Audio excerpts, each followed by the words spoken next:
To install AnyDesk on your computer, TechAd Support will provide you with the link.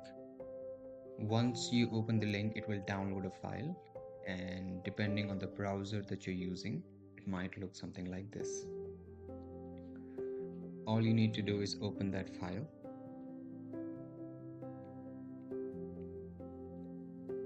This will launch the AnyDesk directly onto your computer.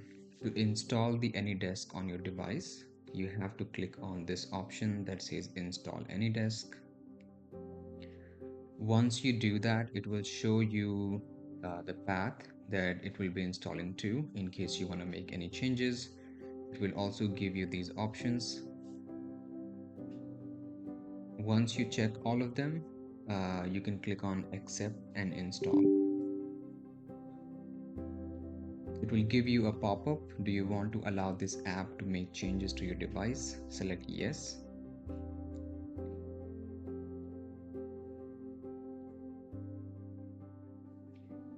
And then it will install the AnyDesk. In order to share the session ID with the TechAd Support to connect remotely, you have to click on this new session.